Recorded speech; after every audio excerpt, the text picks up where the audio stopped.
Colonel Meir Dahan, bonjour Boker Tov.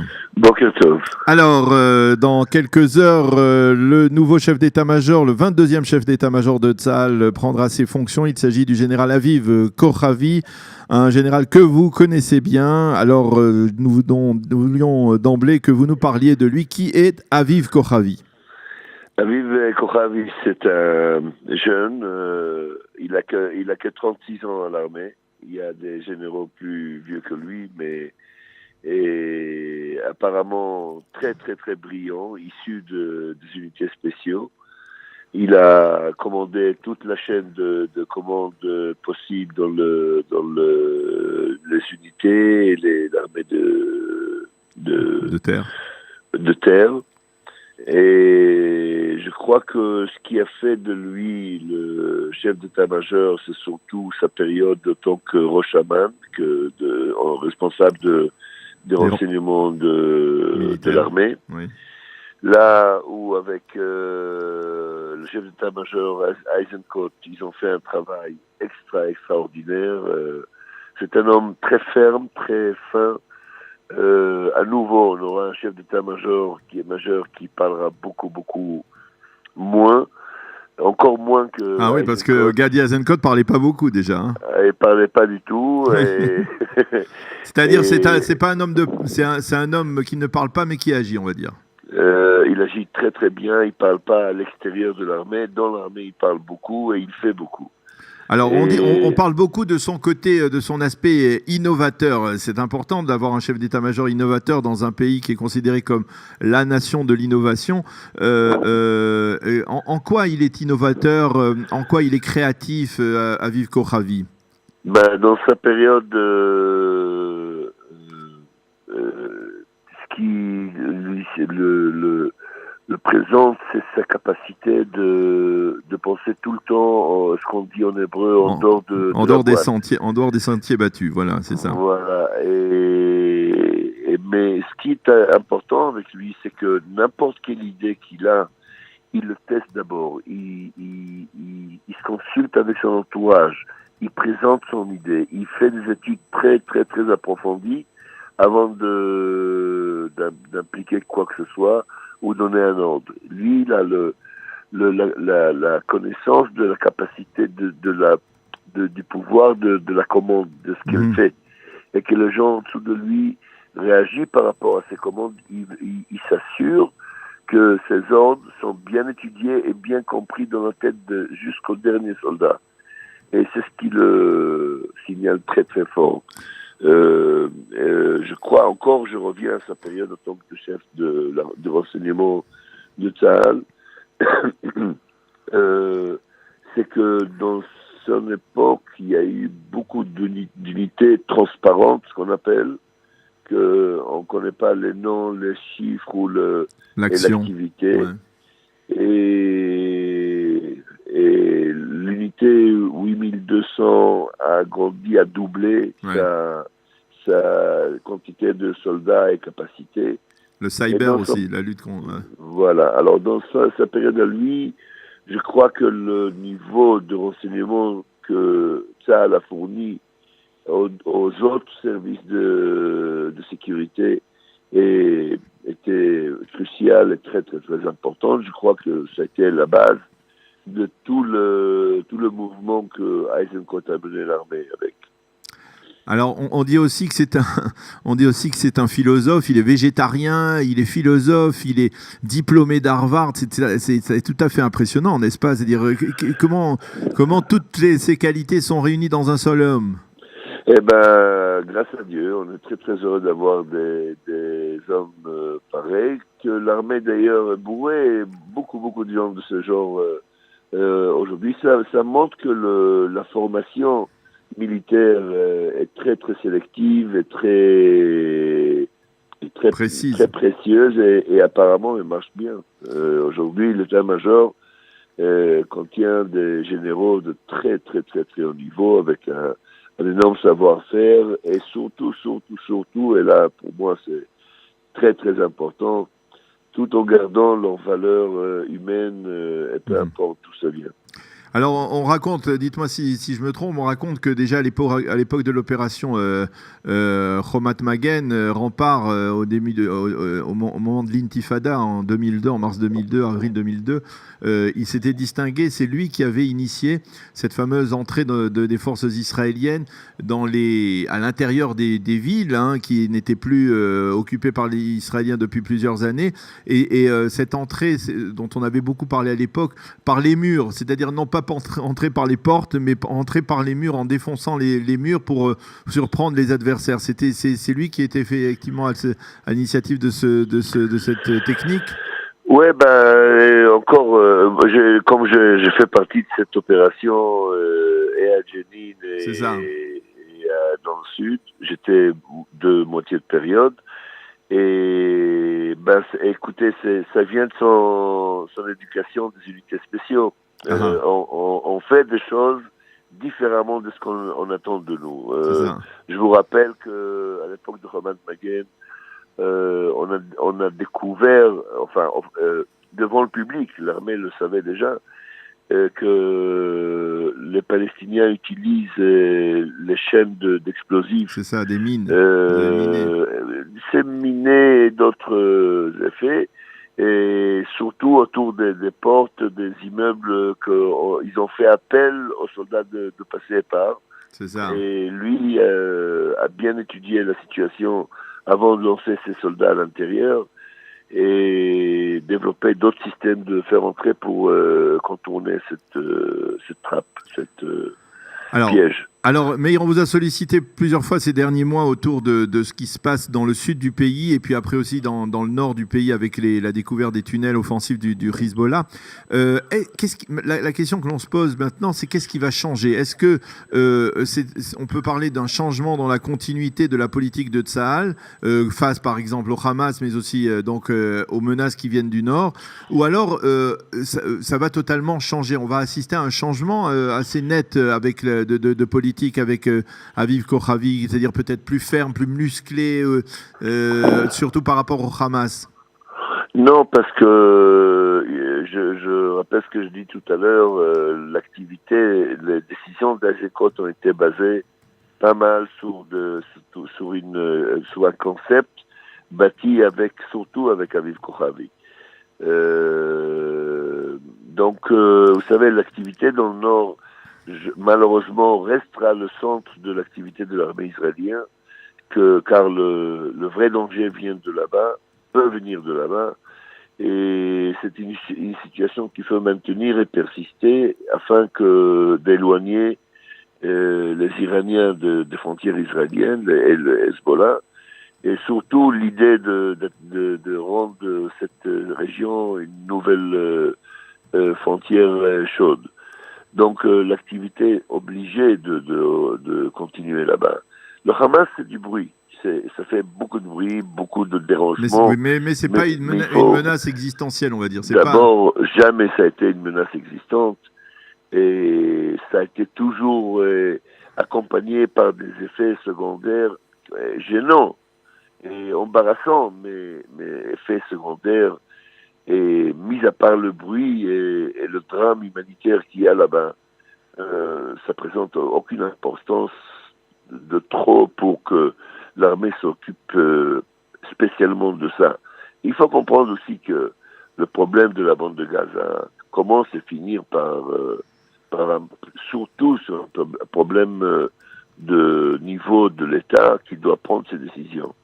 Quoi et comment faire? L'armée est équipée pour faire...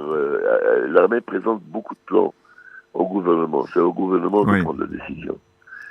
Alors j'espère qu'après les élections, on n'aura plus un gouvernement qui se chamaille à l'intérieur et qui commence Alors justement, vous parlez des élections, Meir. Justement, Aviv Kochavi prend ses fonctions en pleine campagne électorale.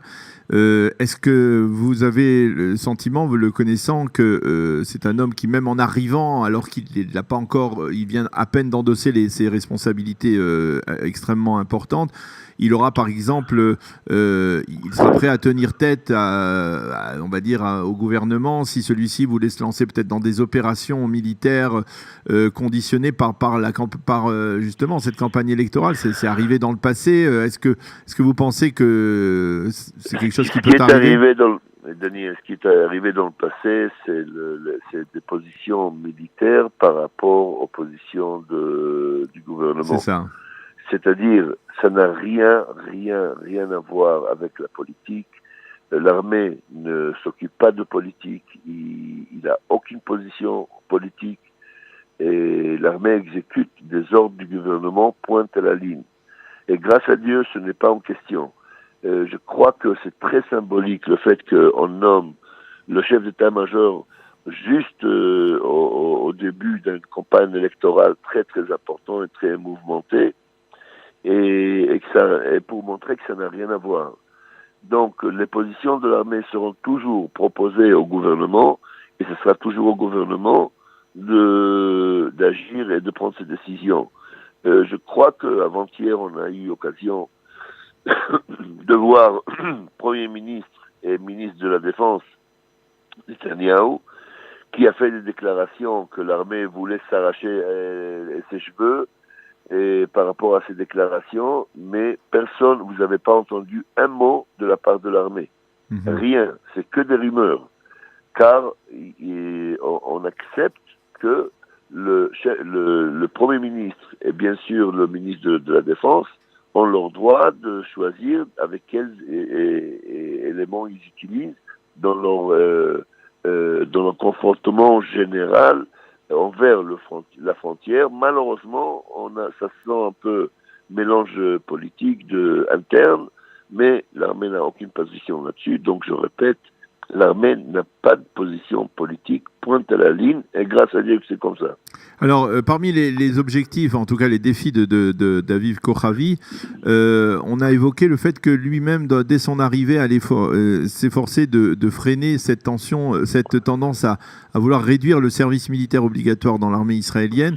Vous pensez, vous qui avez passé de nombreuses années vous-même dans l'armée, qu'aujourd'hui, avec le développement démographique, l'armée israélienne doit rester une armée, on va dire, l'armée du peuple, que le service doit être toujours autour des 3 ans, bien qu'il est aujourd'hui réduit de 2 ans et 8 mois. Est-ce que vous pensez qu'on doit encore réduire l'armée israélienne et que pensez-vous de certaines rumeurs sur le fait que l'armée pourrait devenir, c'était une proposition un peu étonnante même du député Glick, Yehuda Glick, de dire que l'armée israélienne devrait devenir une armée professionnelle. Que pensez-vous de ce débat ? Vous savez, je commencerai par la fin. Est-ce qu'on peut importer 1,5 million de Chinois pour servir ici en tant que soldats professionnels? Non, Israël, ce n'est pas... Je rigole, bien sûr. Ouais. Non, mais qu'il y ait une armée qui... Non, jamais. Ça peut pas être... Israël, ce n'est pas un pays qui peut se permettre une armée professionnelle que professionnelle. D'ailleurs, même les gens de carrière... On ne peut pas vraiment appeler ça armée professionnelle. Vous savez que pas mal de gens, notamment Aviv Kochavi lui-même, sortirait au marché privé. Il gagnera 2 fois plus ou 3 fois plus qu'il gagne en tant que soldat, ce qu'il a gagné toute sa vie.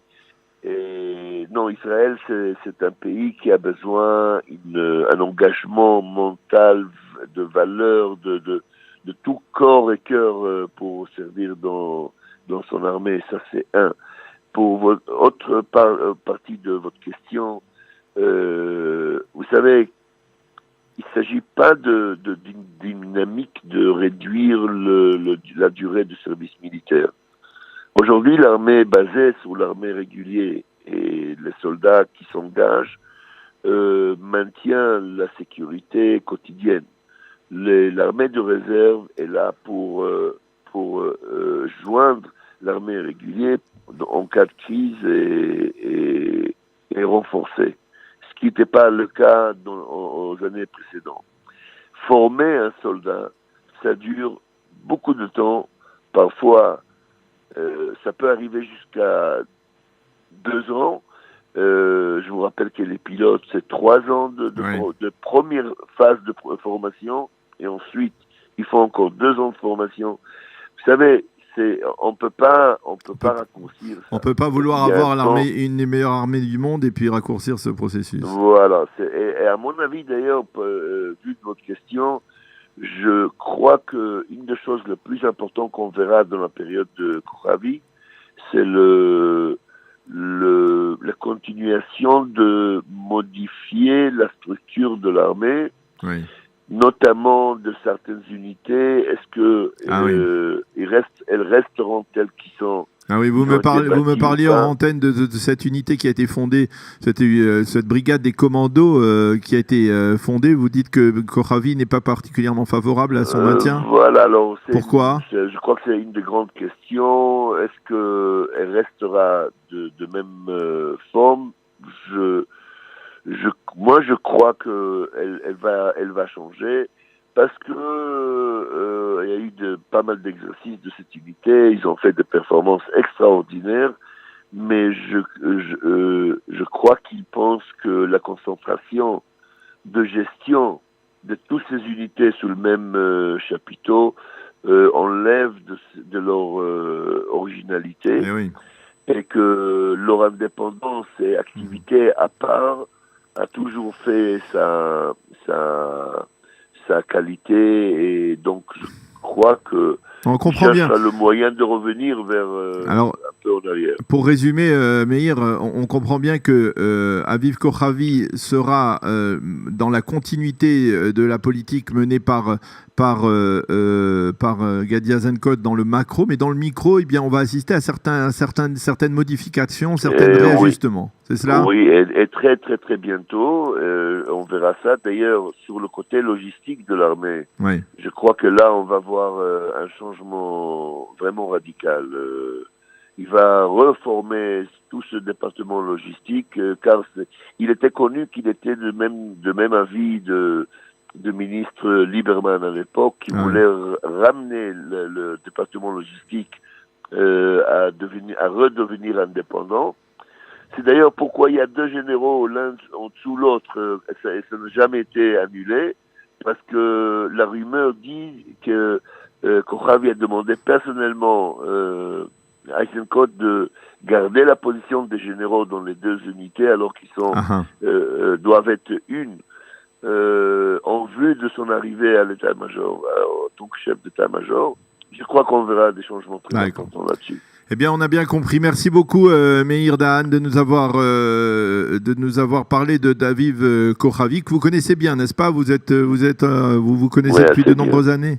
Ouais, c'est bien. Voilà, merci beaucoup d'avoir été avec nous ce matin sur Studio Kalita, et bonne journée. On peut souhaiter bonne chance donc au général Aviv Kochavi pour sa mission extrêmement importante, mais également extrêmement périlleuse, on va dire, de chef d'état-major de l'armée israélienne. C'est un challenge.